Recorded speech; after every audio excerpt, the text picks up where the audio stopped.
නමෝ තස්ස භගවතෝ අරහතෝ සම්මා සම්බුද්දස්ස නමෝ තස්ස භගවතෝ අරහතෝ සම්මා සම්බුද්දස්ස නමෝ තස්ස භගවතෝ අරහතෝ සම්මා සම්බුද්දස්ස කෝනුකෝ භන්තේ හේතුකෝ පච්චයෝ සංඥා කන්දස්ස පඤ්ඤපනායාති තී. Dear friends, actually, we have taken a particular sutta from last couple of months to discuss, and this sutta is based on a discussion between the Buddha and another monk, another venerable monk. So this has happened at Migaramatu Pasada. Probably you can remember what Vishaka has built. So that is called Migaramatu Pasada. Migaramatu is another name for Vishaka. And in this occasion, when Buddha and the Sangha were residing there, and it's a full moon day. And interestingly, Buddha and the Sangha, rather than staying inside, they have come outside, and they are simply sitting in the sunshade, kind of a beautiful night. Similar occasion, actually, Buddha has preached Anapanasati Sutta. Similarly, here also, this is called Punnama Sutta. The literally means it's the full moon night. And on this full moon night, so Buddha and the Sangha were sitting.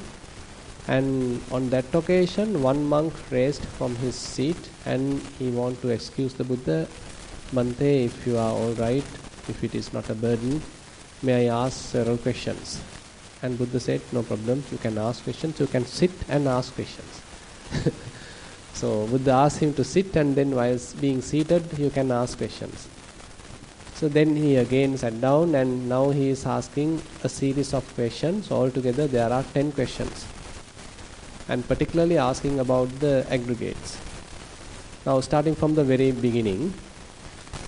Imesu bhante panchupadana kanda. Sayyati idang. Rupupadana kanda. Vedana upadana kanda, Sanya upadana kanda, Sankhara upadana kanda, Viññāna upadana kanda. Now he want to confirm, are these the 5 clinging aggregates? Then Buddha confirms, yes, they are the 5 clinging aggregates. The form clinging aggregate, the feelings clinging aggregate, perceptions clinging aggregate, then the formations clinging aggregate, and then the consciousness clinging aggregate. So Buddha confirms, okay, these are the 5. Then imeko bhante panchupadana kanda kim mulakati. So Bhante, what is the cause for these 5 clinging aggregates? Then Buddha answer, for these 5 clinging aggregates, chanda mulakati. The desire is the cause.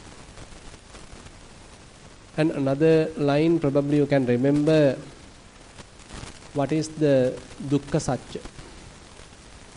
What is dukkha satya? The 4 noble truths. In the first noble truth is the dukkha satya, the truth of suffering. So what is truth of suffering? That is also 5 clinging aggregates. So in summary, 5 clinging aggregates are the suffering. So with respect to 5 clinging aggregates, Buddha say, okay, this is the dukkha satya. And what is the cause of dukkha satya? Dukkha samudaya, tanha, right? So here also the tanha, Buddha simply say chanda mulakati. So the desire is the cause. So therefore it is quite telling each other. So the first one where the Buddha is talking about the dukkha, and then the dukkha samudaya. So the dukkha samudaya is the craving, tanha, or here we can simply say the chanda, that is a desire. Paññevanuko bhante upadānaṁ te panchupadāna kanda udahu aññatra panchupadāna kandehi upadānanti. So he is now asking from a different point of view, are these 5 clinging aggregates are separate? Are they very much like the same as the upadāna, as the clinging? Then Buddha simply says, Nako bhikkhu paññeva upadānaṁ ne panchupadana kandampi aññatra panchupadana kandehi upadānaṁ. So they are fairly interconnected.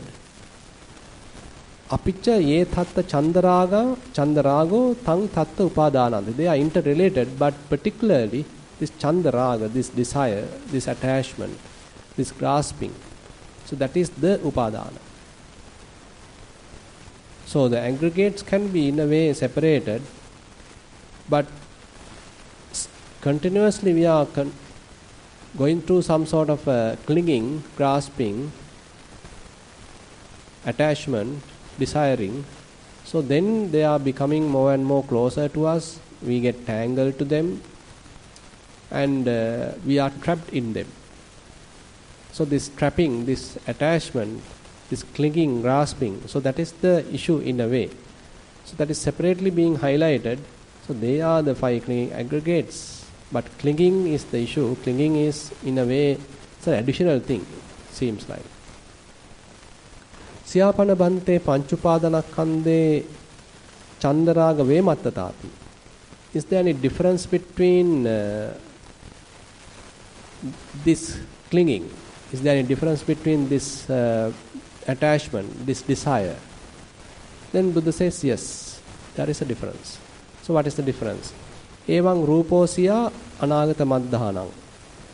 Evang vedanosya anagata maddhanam. Evang sanyasya anagata maddhanam. So likewise, so we have a kind of a future-related desire with respect to the form aggregate. Future-related desire with respect to the feeling aggregate, perceptions, formations, consciousness. So particularly this is related to, as far as I can say, to a, that in the tanha there are 3 forms: kama tanha, bhava tanha, vibhava tanha.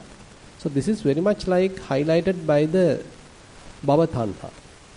So there is a futuristic attachment, futuristic desires, some kind of an inclination, some kind of looking forward with respect to the form aggregate. Say, may I not die quickly? So which one are you referring here? Is it the mind or the body? So when you want to live longer, is it your mind? With respect to your mind are you thinking? No, right? I mean, we are thinking particularly about the body. May I not have any kind of an ailment? May I not go through any kind of an accidents? May I not go through any kind of a disaster? So all are very much like to our body. Typically, I, myself, we are strongly attached to the body. With respect to body, I am now talking about as myself. So, may I be happy? Maybe that may be related to the mentality. But may I be stronger? May I be beautiful? May I be pretty? May I be well? So, with respect to body, we have some sort of a such future-related desire. How about feelings? When I am saying, say, may I be well, probably may I be happy. So that is with respect to the feelings. So we all want to have some happy feelings, pleasurable feelings in the future, but not the painful feelings. So we are all having some sort of a desire with respect to feelings that's going to happen in the future. So we have some plan, some kind of a plan. How about the perceptions? Say you are now studying to go through an exam and to get your graduation, maybe a title you'll be involved with. So that is also some sort of a perception. Say you are contesting for the upcoming election. So that's also maybe a perception. So likewise, say we are more and more accumulating a lot of information, and all that appear as in the mind, gathering as information, all that to some extent fairly with respect to the perception, with respect to the science, knowledge. Knowledge has fair amount of information which is more into the perceptions. Now typically you read a book, some information is there, you gather that knowledge, memorize that knowledge. So one form of knowledge is with fairly related to the memory, and then you are asked at the exam and you simply remember that and write it. So that is one type of sanya actually we are working with. But there may be another level of knowledge where you are analytically understanding certain facts, analyzing it, thinking about it, maybe theorizing about it, reasoning about it. That may be another level. But fair amount of information gathered and stored, that with respect to the perceptions. So you want to remember a poem, you want to remember a paritta or something. So all our memories have a great relationship with the sanya, perceptions. And the formations, all the actions, all different intentional activities, maybe bodily activities, verbal activities, again the thinking related activities. So that also some future related activities. Say you are planning to go somewhere. So you want to achieve something. You want to build a house. You want to build a dhanasala. Quickly complete it before Vassa, end of Vassa. You want to build a kuti. Or you want to enhance your house. You want to attach another part of it. So all are different activities. Now we are planning. So that indicates at present there is some issue, but in the future you want to fix it. You have some additional plans with respect to the future. So all are, we can say, fair relationship is there with the formations aggregate, sankhara upadana khanda. So some futuristic events are there with respect to each aggregate. How about the consciousness? I want to look at that, I want to see that film, I want to go to the beach and look at the horizon, or I want to see my friend, I want to meet him, to talk to him, I want to deliver a speech.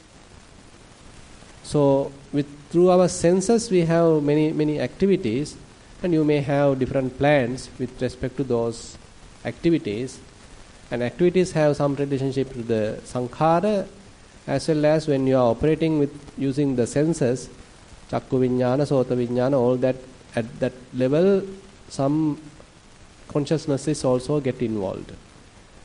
Now with respect to the 5 aggregates, so therefore it is not only the present, but we have some plan towards the future also, particularly influenced by bhavatanha, isn't it? Particularly influenced by the bhavatanha. Maybe some form of this kamatanha is there, because in the future I want to enjoy my senses, I want to look at it, but that has some kamatanha also involved, so they are fairly interrelated. But currently say you are enjoying something, that is particularly the kamatanha, but in the future also I want to enjoy it, then bhavatanha is also involved. So the bhavatanha, the desire to become, it may be even immaterial. Say you want to become a doctor, say you want to become popular, you want to become say rich, you want to have some sort of a title, you want to improve your reputation, or you want to get rid of something, then we can even come into the vibhavatanha. So all that forms of future related desires are promoting some sort of a difference between or change into the aggregates. And then he is asking another question. Kittavatanuko bhante kandhanam kandhadi vachananti. So why this kanda, the term kanda has come to be? Actually this month I hope to emphasize on the perceptions, sanya. Now with respect to sanya, why are we calling it as sanya kanda, the aggregate of perceptions? Now when it comes to perceptions, actually the Pali term sanya is much broader. Even though we translate it as perceptions, the Pali term sanya has some broader meaning. So it is even has the meaning of very minimal level of signs. Say when you are looking at something, you are picking certain signs. Say how are you recognizing your brother, your father, your mother, your son, your daughter? So when all of them are in front of you, how are you recognizing them? So some sort of at the visual level, some marks are there. Some particular marks are there. Say some may be fair, or another may be another One may have mustache, one may have long hair, brown hair, one may be tall, short. So all different signs, marks are there. Literally in Pali they are called nimittas. So these nimittas, these signs, marks, are crucial part in the sanya khanda. So same applies for the sounds. Say two songs are being heard, and how are you recognizing the particular singer? Say two songs are being sung by two singers. Say how are we recognizing, okay, this is Amaradeva, this is Nihal Nelson. So how do you know? Certain, even in the voice, so there are some different pitch or this and that. So certain signs are there, certain marks are there. So even at the sounds level, there are differences. So those are called Saddha Sanya. At the Saddha Sanya level, the signs with respect to the sounds, there are minor differences are there. Our ear is sensitive to those sounds, and then we can actually differentiate different sounds. When even a bird sing or a dog barks, a child cry, so all can be differently recognized because those sounds have different tones or different pitch, whatever. So those are actually related to the sounds. So they are also the nimittas, they are also the signs, marks are there. That is also the sanya. Now the smells similar. So different smells are there, you can distinctly recognize. Okay, this is the lotus flower scents, or this is the incense stick, or this is a rose flower. So when different incense are there, say odors are there, you can still distinctly recognize. That is also coming under the sanya, particularly known as the gandha sanya. Then rasa sanya. So different flavors are there, salt and sweet and this and that. Different tastes are there. They also can be distinctly recognized. Certain marks, isn't it? So certain marks, but we usually don't think much about it. We simply eat. But while eating, how we know, okay, this is the exact taste. This is the exact kind of a flavor. So that indicates certain level of sanya, marks, signs with respect to the domain of taste. Touch is also similar. So when you go to some sort of a contact, some touch, there also you can recognize. And even at the mind, when different thoughts are appearing, that also have certain flavors, certain feelings, and again certain perceptions are there. So perceptions, on the other hand, are certain views that we derive based on these very initial primitive signs. So these very initial signs, marks are there. Based on that we pick certain signs. With respect to that we do some sort of a recognition. On top of that recognition we add thinking. After think a lot, we come to a perception, we can say as a kind of a conclusion or even a kind of a view.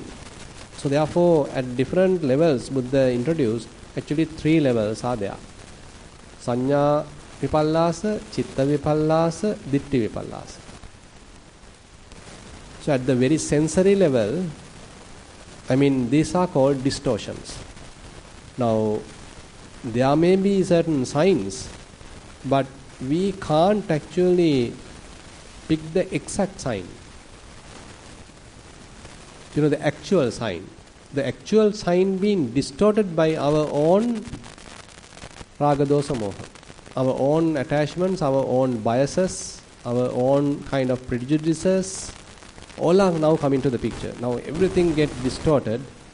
Now if our senses are very sharp and very, strict to the point, very truthful, then we may be able to pick all different signs precisely. Even they pick certain signs as much as correctly, but we influence them. And what we want are the ones we particularly pay attention. say when you are seeing someone, when you are evaluating certain person's figure, for example, what you desire, what you want, what your biases. So those determines where you are looking at, what are the signs you pick, how you are looking at. So all that has a great influence. Therefore, it is not the mere sensor which matters. For this sensory perception, we have a great influence coming from our own biases, coming from our own attachments, our prejudices, our previous maybe preferences. All that matters.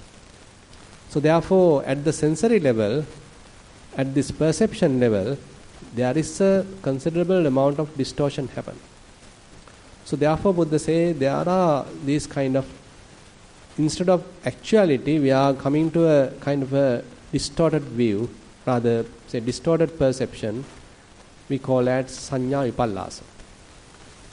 And once we gather this information based on all that complications, all our additions, all our biases included into the picture, and then we gather that information, based on that we think. Isn't it? Now, see what happened to ourselves. So we have senses. Okay, eye is a sensor, ear a sensor, nose, tongue, body. Those are in a way some physical sensors in a way operating in the scientific point of view. But we are not allowing them to operate in their more unbiased way. Rather, we have a great influence towards them. Our biases are applied to the picture, and then based on that we gather some information, we do some recognitions, and on top of that we now start thinking. Now therefore this thinking also getting disturbed, distorted, and therefore all our thinking has a certain kind of an incorrect information and incorrect pathways, prejudices, biases, all are now mixed up. Very difficult to separate them in a way. So we are going through some sort of a thinking process, proliferation process, that is also distorted. Chitta vipallasa. After thinking a lot, maybe several days, analyzing a lot, proliferating a lot, now we come to the conclusion. Correct? No. So that is also has a fair discrepancy with respect to the reality. So we have fair amount of discrepancy, another distortion where we come as a conclusion, which we call as the ditti vipallasa. So therefore these perceptions play a very a very fundamental role in this whole process. Even though we have eyes, ears, nose, tongue, body, so they are not the real contributing factor. They do, but we have another side coming from our defilements. Therefore, in these perceptions, so there's another very beautiful statement made by Venerable Sariputta. Rago ko avso nimitta karano, doso nimitta karano, moho nimitta karano. So this nimitta karanaya, so I would say kind of we make something significant, sign significant. You can see the literal how it has come. Signs are there, and how we know it is a significant sign? That significance, sign is made to a significant sign based on our lust, hatred and delusion. Say we are lustful on a given occasion. So then lust is the one governing our faculties, our senses. Accordingly we pick various signs. Those are the signs that we are interested at that moment, because now the mind is influenced by lust. Assume that after several years, after you being with him, her for several years, now you are married, have several kids, now some time has gone, now hate has come, not the lust. Can or cannot? Same person, by the way. You loved previously, you loved, and you without him, without her, you can't live. Lot of lustful thoughts were there, lot of affection was there, romanticism was there. You went through the marriage after several years. Now hate is also there. Now how are you looking at? Now the signs you pick are fairly influenced by the hate. Now the hate is the dominant factor. So hate is making what you are deciding, what you are seeing, how you are seeing, what are the characteristics now you are looking. So hate is also another influencing factor for this nimitta karane, to make things significant, to make things get involved in this picking the signs, making the signs, evaluating the signs. And then the moha, everywhere, every time it's influencing.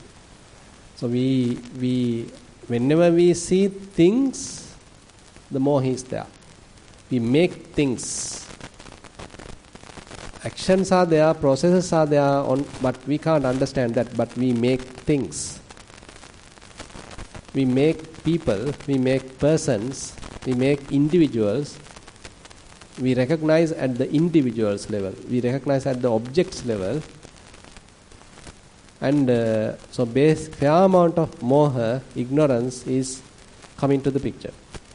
So more we are ignorant, more will be this process. More and more we are interested of looking, perceiving, gathering information, storing them, manipulating them, thinking about them, tangled in them, going through confusion, going through obsession, ultimately get sick even. Now, science has a great influence on thinking. That's another area. Actually, science are a very, very subtle aggregate. Now, form aggregate is quite easy to understand, right? You can touch it, you can feel it, you can see it, the form aggregate. Perceptions, you can't see, isn't it? Very subtle. But we are dwelling in perceptions. We are engulfed in perceptions. We are immersed in perceptions. You know, the perception, the term, English term is not enough actually. As I mentioned, so the sanya has a broader meaning. Even at the very subtle fundamental level, sanya, the signs are there included. Fundamental level signs, marks are there in the sanya aggregate.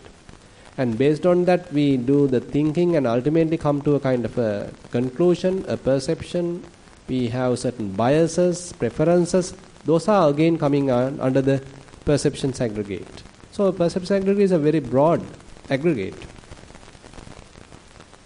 And are these perceptions only currently available, only with respect to the current experience, or no? So all these perceptions have some past influence also. So we have gone through some experiences during our childhood. So you are thinking about your parents, your upbringing, and your maybe some childhood experiences. Say you have gone through some traumatic experiences. So they actually color our perception, isn't it? So how we think, how we perceive about a particular person, how we interpret a particular situation, has a great influence coming from our childhood experience. And that is where the typical, say, the Western psychology, they are telling much about that. So how the perception being colored, even the thinking being colored, conditioned by our great amount of childhood experiences. And therefore the perceptions have a great deal about the past, our memories. More we have memories, more we have some say, traumatic experiences, some difficult experiences. So they fairly condition the mind. Even can confuse the mind. So we have some strong biases, strong beliefs, and those strong beliefs, those biases, actually influence current thinking. What you think now has a great influence coming from those strong stored beliefs. And they are talking about the distortions and what you call the cognitive distortions in the what you call cognitive science or cognitive psychology. Cognitive distortions are there. So as we are thinking now, thinking being distorted. So therefore this perceptions aggregate now, Buddha, when explaining, so he explained it to the 11 dimensions. Atita, Anagata, Pachuppanna. So past related perceptions are there. Past related signs are there. Present signs perceptions are also there. How about the future? In the future, once they won, okay, we'll have a really reasonable society. Good perception. And they're going to give a 50% increment to all the government servants. Not bad.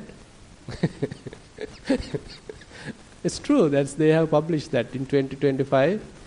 Once, so we are going to give a 50% increment to all the government servants. Not a bad thing. So you are perceiving, oh my goodness, definitely we should vote them. They are building a perception, futuristic perception. Oh, when Starlink, right? Starlink is going to come here with Elon Musk and all that. They are going to have these fantastic facilities. So you have instant internet access. So you can connect with any point of the world instantaneously. So very bright future. We all have. So perceptions, future related. So all are perceptions. Now those are related to the time actually. Now Buddha say Ajjatta and Bahidda, internal and external. So with respect to your body, about yourself, you have certain perceptions. So I am a person like this. I can't do all these, like this kind of work. I can't do. I am good in this type of work. I don't like to deal with such people. When I am dealing with such people, I feel, irritated. I am a person like this. So you have a perception about yourself. How about my character? So my childhood is like this, so my education is like this, my parents are like this. Some you-related, myself-related perceptions are there, isn't it? And you have certain perceptions related to your husband, your wife, your children, your mother, your father, your country, your president, all different external people or external situations, the country, education, politics. Any limit? No limit. No limit. No limit is another perception. No limit is a good. What's that? They produce very beautiful clothing. No limit is another perception now. So many perceptions. We are filled with perceptions. That's why I said we are immersed in perceptions. You can see what a kind of mind we all have. You see how much condition we have gone through. Actually, when we things are little analytically like this we explain, only we can understand what a kind of a conditioning process that we are going through. And we all embrace it, we like it. More and more we gather all that information. Today also we want to see the news. Today also we want to gather some information. Today also look at the politics. What this person has mentioned, what this person has mentioned, what this person has promised, how much salary they are going to increment, how much kind of a salary they are going to increase. So we are quite curious about it. So we are quite delighted to have more and more perceptions, conditioning the mind in a way, coloring the mind. So internal perceptions as well as external perceptions are there. And then Atitanagata Pachuppannang Ajjattangva Bahiddava Olarikangva Sukumangva. Some rough or inferior kind of perceptions. Say you have some bad perceptions, you are going through some difficult perceptions, and maybe some positive, very soft, sublime kind of perceptions. Positive or negative. In that terms, in today's terms, we can categorize. So such good perceptions as well as the bad perceptions, we can say. Inferior perceptions as well as superior perceptions. Hina and Panita. Yandure Santikeva. And say, with respect to your close relations, with respect to your own self, you have certain perceptions, and a far away objects or people or far away country, you have another type of perception. So it's a very vast area. So therefore, that's why it is called perception aggregate. It is not a single perception, one or two perceptions, but millions, billions of perceptions are there. So therefore, any aggregate is a accumulation of many, many things. It's not a single thing that Buddha here pointing out as a perception aggregate, but millions, billions of little things ultimately gathered and confused in the whole mind. Now, konuko bhante hetu ko pacchayo sanya khandasya panyapanaya. So what is the cause? What is the reason for this perception aggregate to comes to be? What do you think? What is the cause for perceptions? It is the contact. Passo hetu passo pacchayo sanya khandasa panyapanaya. That is the contact. To the eye, the contact has to happen. Ear, the contact has to happen. Nose, the contact has to happen. Tongue, the contact has to happen. Body also, the contact has to happen.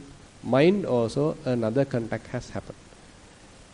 So if we look at the process, probably you can remember the statement, very popular one made in the Madhupindika Sutta, Chakkuncha paticca rupecha upajji chakku viññānam. So when eye and the object come in line, so then there is a consciousness, eye consciousness.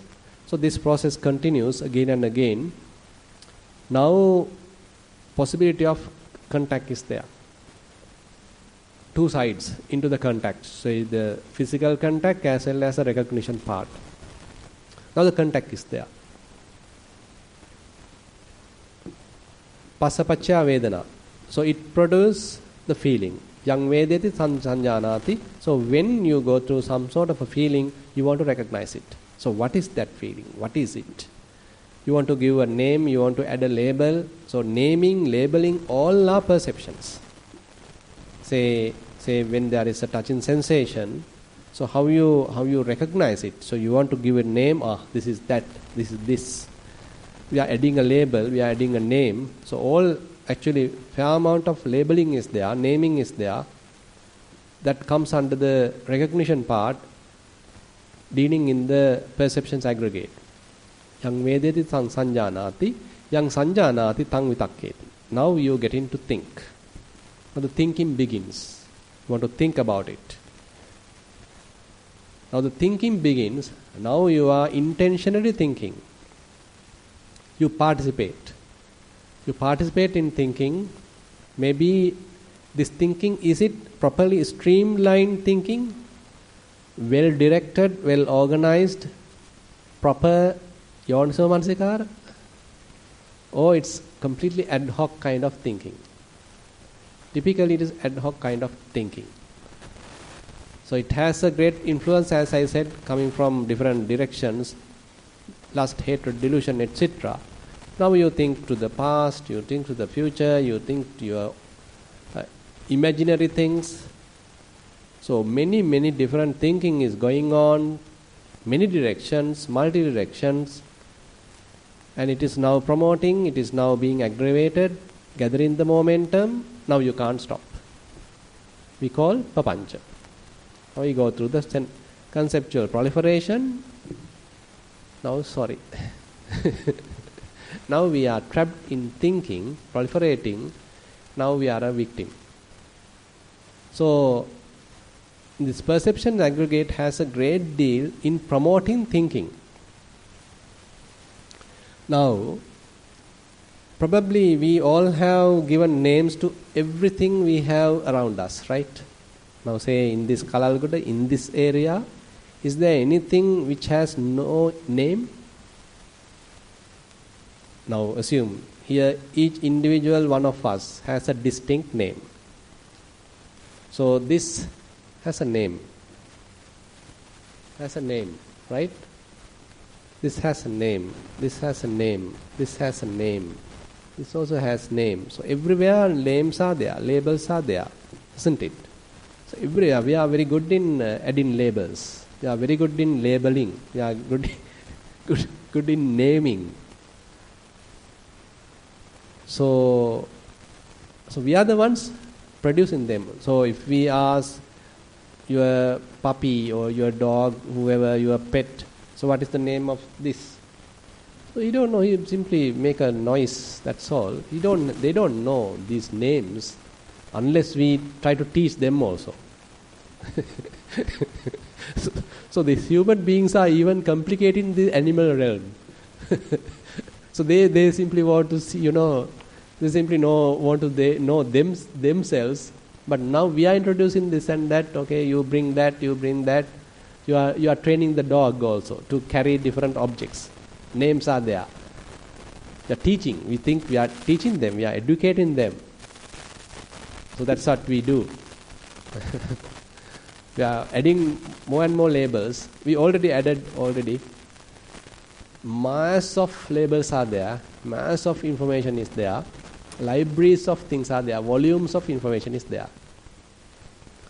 Now, when all these there, what happens to the mind? The moment that we look at something, it invites us to think.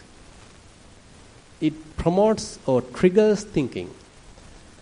That is the statement made by the Buddha in the Kalalgoda Sutta, Sanya Nidana hi papancha sankha. So there's this what you call papancha sanya sankha. Papancha sanya sankha are the different conceptual, kind of denominations, kind of signs, names, labels, conceptual marks, whatever what we have given. All that contributes thinking, triggers thinking, promotes thinking. So we are the ones actually made the whole problem. So we have added so much of information, we have added so much of labels, and once they are available, they invite us to think. They triggers our thinking process. Say you are visiting, say for example, a supermarket. So many objects are there, nicely labeled, nicely gathered, put on the shelves, and very beautiful wrappers, different cartons, very attractive. So all that invites us to think, isn't it? Promotes thinking, considering, why not buy that? It's maybe very important to have that. Do I have enough money? No, it's not to have. So you are worried. I better apply for a loan, or I'll simply take it for my credit card. So different options are now available, going for all these different things. So everything is well prepared now. You can buy even though you don't have money.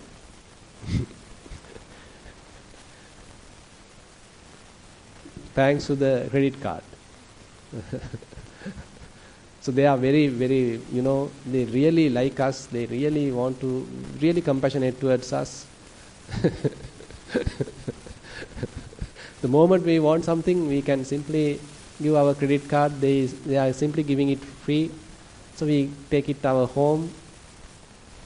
Either use it or not use it. We can even take it to our home. They are very, very compassionate. So they promote thinking. So all man-made objects promote thinking. The bottom line. All man-made objects, either physical, either conceptual, even a language, even a single word, even a name what we all have given, promotes thinking. So the sanya, perceptions, these signs play a big role in thinking. Now you can see, this perceptions aggregate is really a kind of a octopus. Everywhere we being sort of captured. From whatever the nook and corner, we are being captured. Our thoughts are being conditioned, our thoughts are being colored, our senses are operating based on the lust, hatred, delusion. They are the ones promoting the picking up. What are the signs that I am picking up? Then I am gathering that information, then promotes thinking, coming to conclusions. And they are operating as strong perception within us. Based on that we operate. Based on that we judge others. We judge ourselves even. We judge the whole system. Very complicated actually. So the mass of perceptions, mass of signs are there. Altogether we can simply say the perceptions aggregate. Past, present, future, internal, external, superior, inferior, far, near, all different aspects are there. Huge amount of perceptions are there. Now the problem, not only that, sanyang attato samanupassati, sanyavantang va attanang, attaniva sanyang sanyayava attanang. That is the great problem. What is that? We create sakkaya ditthi. Sakkaya ditthi based on perceptions. That's the major issue. Katannuko bante, that's the next question. This is the seventh question asked by that venerable monk. Katannuko bante sakkaya ditthi hoti iti. So how a personality view being generated. Now we are talking today about perceptions aggregate. So how the personality view being generated with respect to perceptions. So this is my perception, right? This is my view. This is the way I look at it. So if you say no, it's not correct. This is my view. My view is the best thing. So there actually we can touch even to the sankhara. But if we say that I have seen something. Now another issue is, once we recognize something, we can't keep it to ourselves. You can't simply, you can gather information, you can know things, you can learn things, but unfortunately you can't keep it to yourself. You want to communicate to another person. You even forcefully want to tell to someone. Say you learn something and you read a book, very beautiful novel or something. Now you can't keep quiet. You can't sleep unless you tell it to someone. You either call someone and tell it, okay, you see, I have brought this book, I read it, you also better buy it. Or you are influencing, you are trying to influence, you are maybe promoting that. So once we recognize, now somehow we want to communicate to another person. So here in the Buddha mention, Sanya vepakkang bhikkhave, vohara vepakkang bhikkhave sanyang vadami. Vohara coming as the kind of result of the perceptions. Result in the sense how these perceptions being manifested in a way. So once we gather, once we recognize, that has to be communicated to another person. So as a result of that, certain signs and words, vocabularies, languages are coming to the effect. Now those are necessary because I want to communicate. So the communication also another issue then. Because mere keeping things to yourself may be enough, right? I mean, you are the ones being trapped. But you can't keep it only to yourself. Now I want to tell it to another person. I want to communicate it to another person. I want to invite another person. I want to explain my own experience. Say once you recognize something through your eyes, you want to tell it to your husband. You want to tell it to your children. You want to tell it to your wife. Why is that? Why can't you keep it to yourself? Now if you look at that situation, isn't it? So through the eyes, when we see something, you can't simply keep being quiet. You can simply store it into yourself, but you need to communicate it. How are you going to explain it to another person? Say while you are walking, you have seen a particular picture. So how are you going to explain it to another person? Now you need words. Now you need some sort of a communication technique, either verbally or in a written form. What we call today multimedia. Somehow you want to communicate now. So the voharas are now coming to the picture. Languages are now coming to the picture. Certain marks are there. Now we are learning a language. Okay, this is letter A, this is letter B, this is letter C. So what is letter A? Another mark. Like this, letter A. B, C, all are marks. So these are marks, right? So who taught you, okay, this is C? At the kindergarten, or your mother, your father? So when you little start talking, okay, son, okay, this is C. C, C, C. And probably your mother has taken your finger and maybe a pen and wrote it, okay. It's already there written as C, and now on top of that C, you are writing C. C, C, C, H, H, H, A, A. Can you remember how you learn writing? All of you can remember? So we learn a language, right? Different letters we learn. So why we need letters? To prepare a word. So why we need a word? Maybe to write a sentence, then to talk, to communicate. Now the communication come into the picture, certain conventions. Now conventions are there, certain grammars. Grammar we now, into the language, you are introducing grammar. Okay, with past tense, so you have to write like this. Grammar should be like this. Then only you are communicating it properly to the other person. Otherwise, other person will misunderstand that. So certain strict rules are there. Conventions are coming to the picture. Now this is the vohara be pakkahang bhikkave sanyang vadami. So the recognition, these little innocent kind of signs, marks, are now gradually growing and coming to the level that you want to communicate to another person. So it is coming to some sort of maturity, where as a kind of a language, as a kind of a convention. So that's a convention we all have.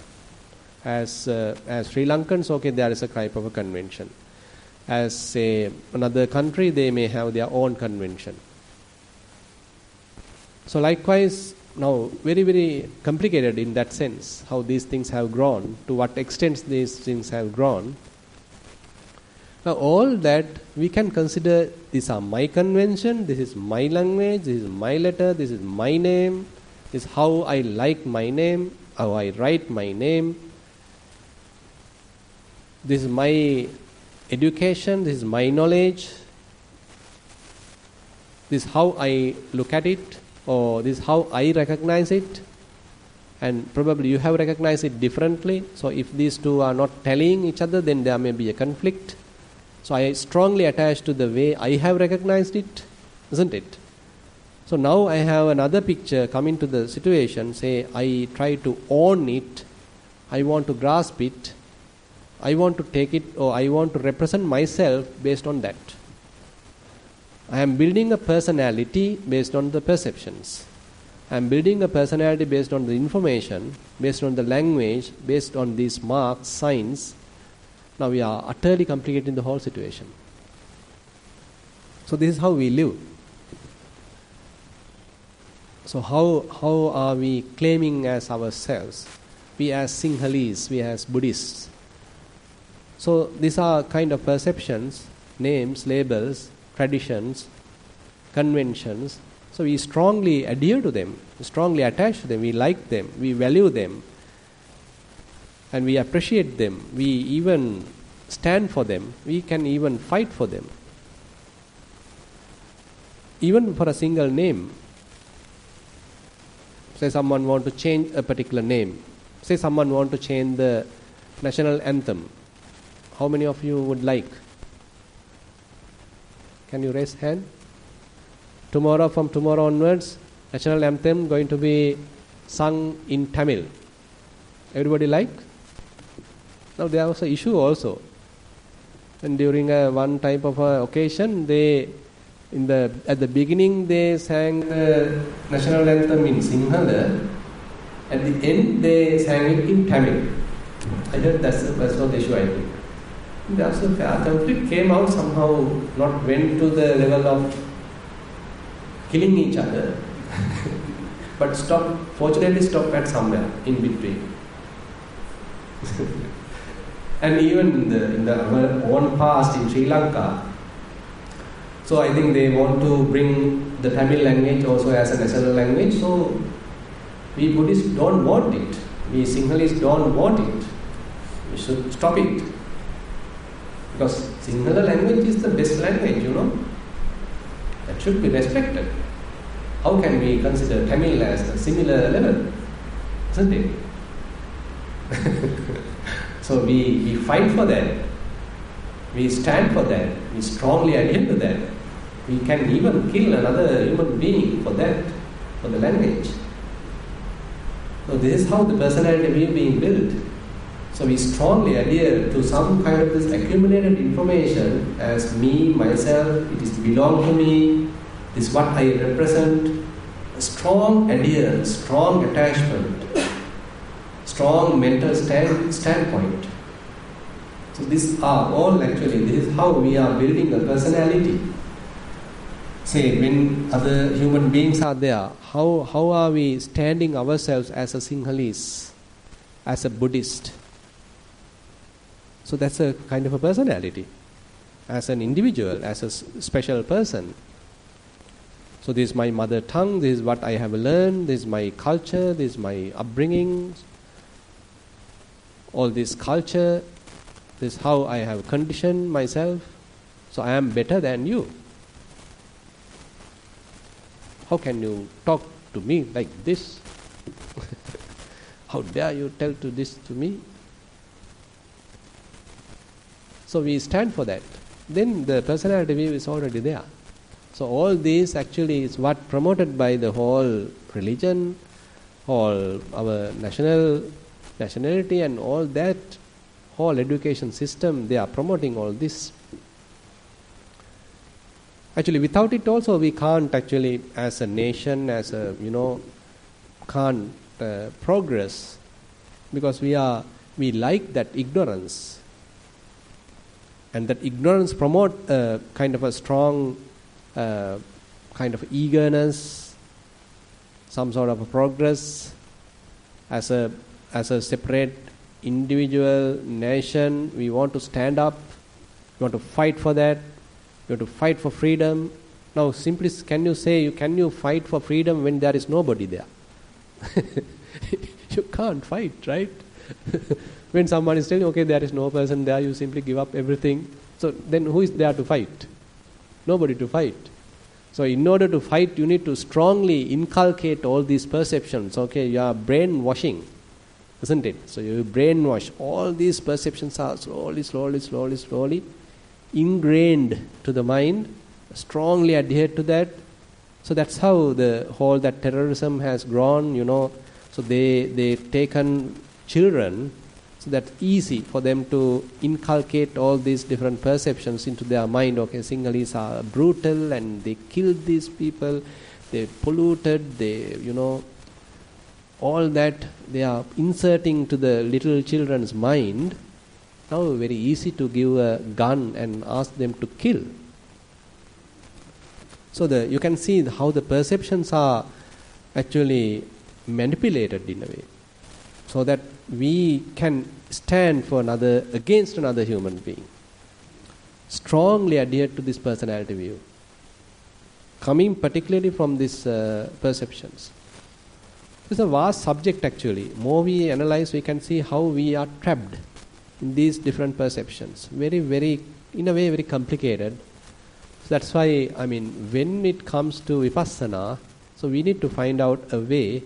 Is there at least some time for me to keep my mind relaxed, keep my mind at least free from some perceptions, with at least little perceptions, little conditioning, some lighter mind, free from perceptions if possible, at least for a minute.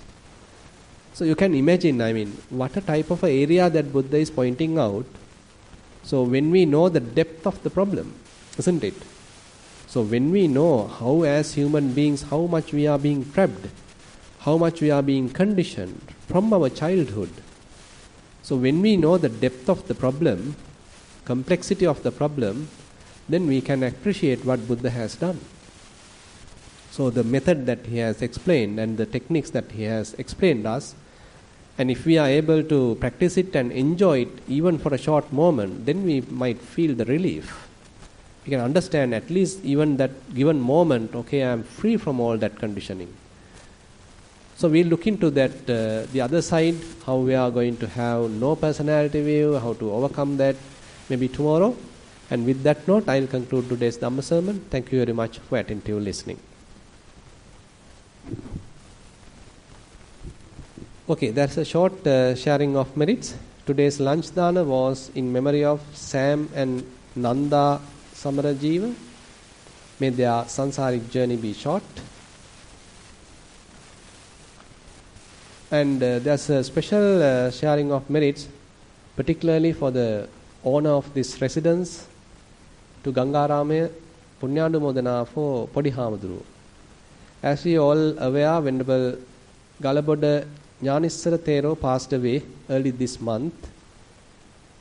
Venerable Bante handed over Kalalgoda Meditation Center to conduct retreats, allowing us a free hand to run the place for the benefit of practicing yogis. May he attain supreme bliss of Nibbana. As a gratitude, let us observe 1 minute silence.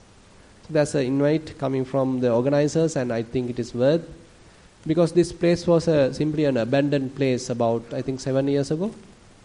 So simply an abandoned place. Nobody was using it, simply just bare maintenance was there.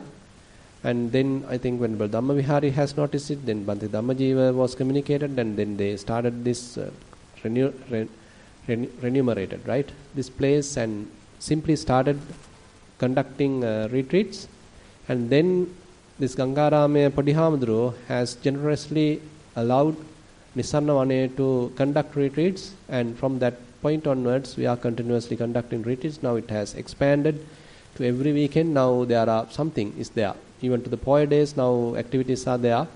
So many of us are now benefiting from this, and fair amount of thank has to be given to Venerable Kalalgoda Thero, who was quite generous to allow this and to hand it over to us without any payments or anything, simply just to maintain it and then to conduct the retreats.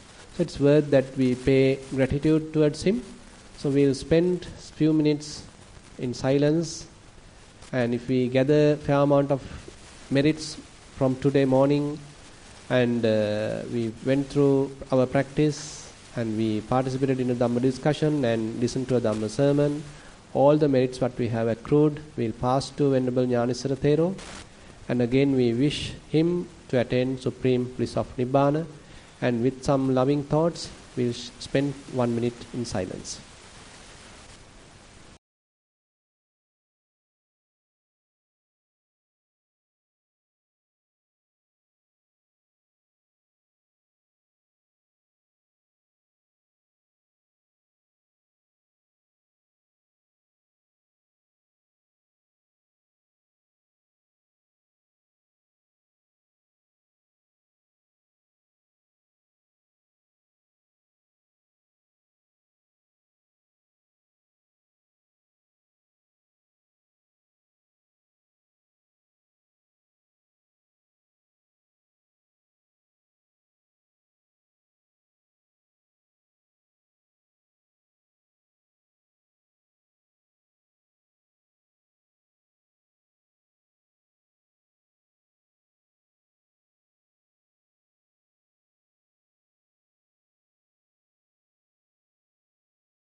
Sadhu, sadhu, sadhu. So we'll recite the traditional verses to share merits to all the past relatives and whoever in need of merits, and we wish these merits help us also to attain path Bhushan Nibbana. Ettavatacha amhehi sambatang punya sampadang sabbe deva anumodantu sabba sampatti siddhiya. Ettavatacha amhehi sambatang punya sampadang sabbe buhuta anumodantu sabba sampatti siddhiya. Ettavatacha amhehi sambatang punya sampadang sabbe satta anumodantu sabba sampatti siddhiya. Akasattha ca bummattha deva naga mahiddika punyantang anumoditva chirang rakkhantu sasanang. Akasattha ca bummattha deva naga mahiddika punyantang anumoditva chirang rakkhantu desanang. Akasattha ca bummattha deva naga mahiddika punyantang anumoditva chirang rakkhantu mam parang. Idang vo ñātīnaṃ hotu sukitā hontu ñātayo. Idang vo ñātīnaṃ hotu sukitā hontu ñātayo.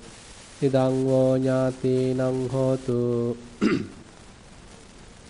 imina punya kammena māme bāla samāgamo satang samāgamo hotu yāva nibbāna pattiyā.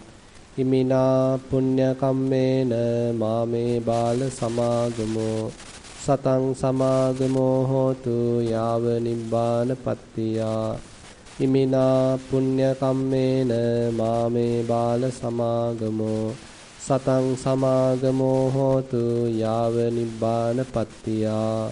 Sadhu, sadhu, sadhu.